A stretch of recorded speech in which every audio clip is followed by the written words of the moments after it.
If you're out and about in Canberra's CBD and you're craving some delicious steak, well, here's a restaurant for you.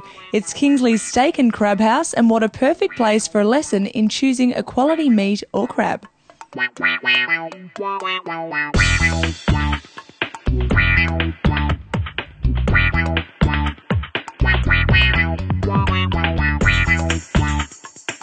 Now we're joined by Marcus, who's the head chef here at Kingsley's. Marcus, how do you help your customers decide what steak is right for them when they're ordering? I think the main two important questions that are always asked by the floor staff when they're actually, seeing a customer at the table is, how would you like your steak cut, which is obviously the most important one, and and how hungry you are. Being a steak restaurant, we obviously have a lot of different sized steaks and a lot of different range as well.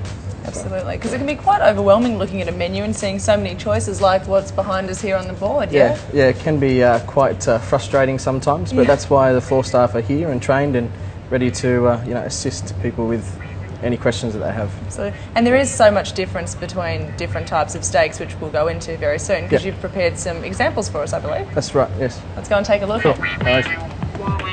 This looks fantastic, Marcus. Oh, thank you.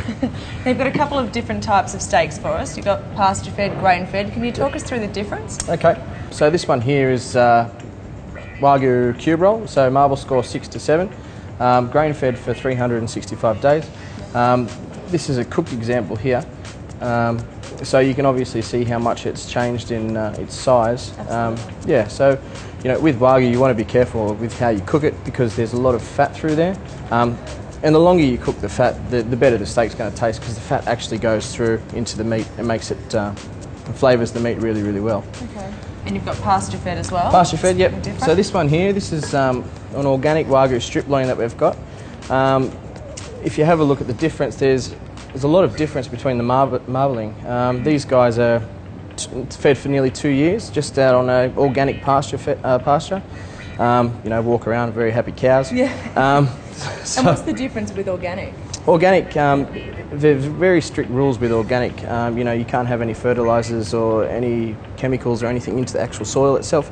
So, it comes with the grass and that kind of stuff as well. Yep. So, you can tell there's a huge difference between the marbling. See, this cow is actually fed for 2.5 years, where this one's only fed for 1 year. Yep. But huge difference. But the taste is exactly the same. Okay. I'd probably say this one's a bit better. Okay, myself. There's a recommendation. Yes. Yeah. Now, Marcus, you've got crabs here. Yes. I should rephrase that, actually. You've got 2 different types of crabs on offer. Can you talk us through what they are? Okay, so this one here, this is probably our biggest seller. It's Alaskan king crab. It comes from the Bering Strait in Russia. So these guys are only fished for about 4 weeks of the year. Very dangerous water.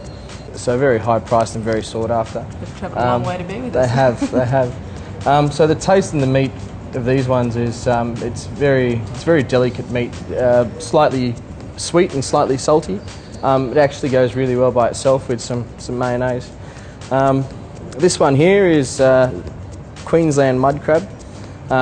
So these guys are a little bit closer to home. Yeah. Mud crab, they get their name is because they live in muddy flats. So guys go out there and pick them up and that kind of stuff. Yeah, that's great. Thank you for the insight, Marcus. I want to come and talk to you when I have to decide what I want on a menu. No worries.